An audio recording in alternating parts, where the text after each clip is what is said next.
What about the Denver defense, do you think? What are the biggest challenges they present? Well, the front's really good. The backers are athletic and sideline-to-sideline players.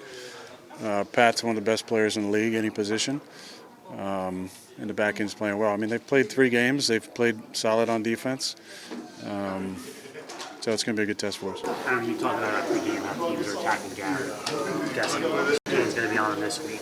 How do you balance, wanting to get him involved versus forcing things? Yeah, it's a good question. I think it's just process. You got to try and put him in situations where he can be the number one in the progression, which he has a lot, and then mix up the look. So we got to, do a lot of things to give him a chance to get moving. And we like to get the ball to him early, but it's just a process. He's got to be patient. We got to be patient. We can't force it. Pat's a phenomenal player, but Garrett is too. So it's going to be a good matchup. Those two guys. A lot of respect for Pat because he plays both sides, plays in the slot. Not many star coverage corners do that. So a lot of respect for Pat. Aaron, when you were in Green Bay, Devontae was a guy that everyone wanted to take away, and I imagine he didn't see much one-on-one. So what can a receiver do, or what can, because he's still got his yards, what can he do to still get open or find a way to separate the defense when they are making it their goal to shut it down? Well, it's tough. If you're on the line and you're going to be doubled a lot with the safety, we found different ways, move them around, motion, and sometimes you just attack the two shell, but it just comes in the flow. You can't force it. You got to be patient, and you just got to do all the little things the right way, and there's going to be opportunities. You were bothered last year by what Payton said about Pat. Is that on your mind at all going into this game, back of your mind, front of your mind? No, that's old news. We've all said things that we'd like to take back. Some things have been said and taken out of context, I'm sure, from time to time. But I honestly haven't thought about it until you just brought it up. Aaron, first 3 games back from last year's. Brees is right there. So. Oh, okay. Aaron, first 3 games back from the injury from last year. How do you feel like you've made it through, and now the team is 2-1? At this point, 3 games in 10 days. How do you guys how has the team made it through? Well, I can't say I'm bereft of some difficulties with the Achilles, but it's a process. I feel better week 1 to week 2, week 2 to week 3, and then we got a nice little gift there with the long weekend. So I feel better. I mean, I said after week 1, I felt like I was going to progress and be able to move around a little bit more. I did that maybe a little bit against Tennessee, and then obviously moved around a lot more effectively in week 3. How did the team, the O-line and the running backs and tight ends have to protect you in these first 3 games? I feel like they've been playing really well. You have done a nice job in protection. I'd like to cut down on some of the complaining in the huddle, though, if I could. You got to remember, it's like in the Aesop fable, we need to be the tortoise. It's slow and steady wins the race. Sometimes you get a little antsy out there. You want the ball. You're complaining. You're in my ear the whole time. We just got to understand it comes in the flow. Off the record. How many guys are in your ear at the huddle at the same time? It must be like. I'm teasing Brees because he's annoying me here. Brees is one of the best dudes on the team. I mean, you don't hear a peep from him out there, except for him telling me what his job is. I mean, he's brilliant on the field. He really understands the offense. But no, when I'm in the huddle, when I step in, that's when the conversation stops. Before that, sometimes it's nice to just listen in and see what they're saying. But not a lot of communication. You obviously have a unique relationship with Allen going back a few years. I think after the game he said he gave you his jersey or something like that. I'm wondering if you could just elaborate on that, what you would do with something like that, and why you guys have clicked for so many years. Well, I think it's a respect thing. I watched him on the other field the first time he was with us and was like, who's that 13 I keep seeing on the field? And we were on the green side. He was on the gold side. It was like 1s and 2s and 3s and 4s. And I said, let me get that 13 over on this side. We'll send, a couple guys over there. Let me see what he can do against the 1s and 2s. And I really enjoyed his confidence that he played with.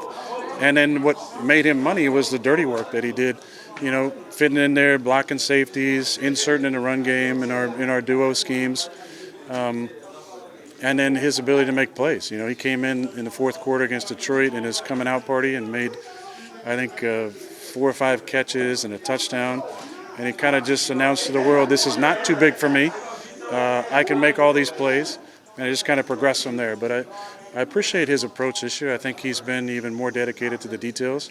And he's doing the things that got him paid. He's blocking in the run game. He's making situational plays. He's done great run after the catch for us. And I'm really proud of Allen, the way he's responded. 121 yards shy of 60,000. What would be the significance? It means I played a long time. I remember when I was a young player, there was a lot of records Favre was getting. I think he got 421 touchdowns to pass Marino at the time.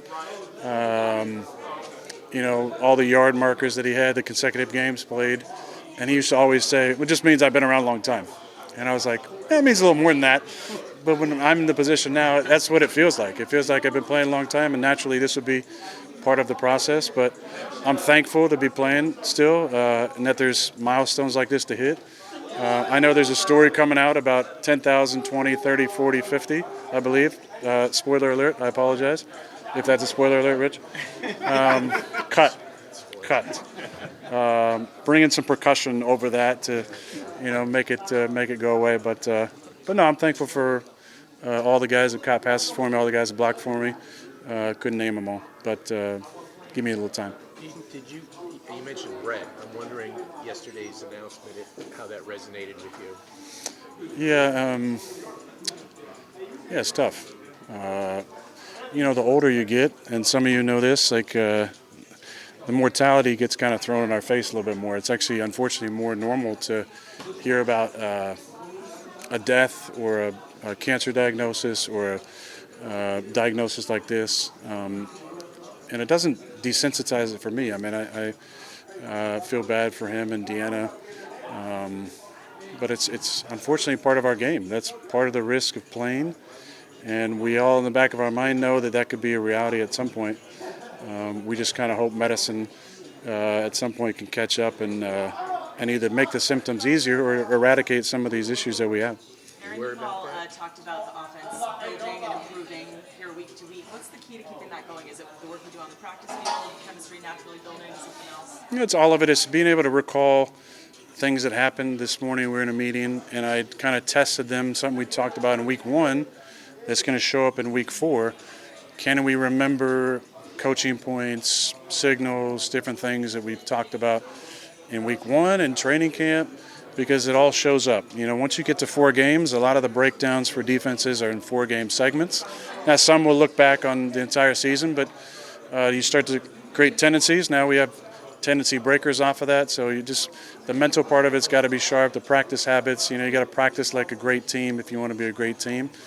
We haven't really practiced in a couple weeks. We had the walkthroughs for the Thursday night game, nice long break. So we got to remember how to practice and have good tempo and get accomplished what we need to accomplish before Sunday.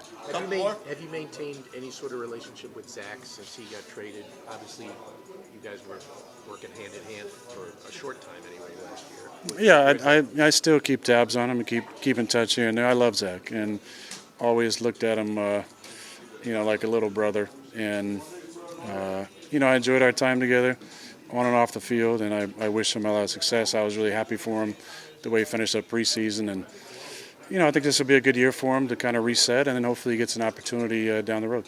Aaron Olu's going to have to play here for a few weeks with Morgan down. What have you seen from him? Is that inside information? No, that's not inside information. That's out there? What have you seen from him, in training camp, and what's your take on him? I don't like to do a lot of comparisons, but I will in this case. From the beginning, I felt like he reminded me a lot of D'Brickashaw, personality-wise, and then just the consistency.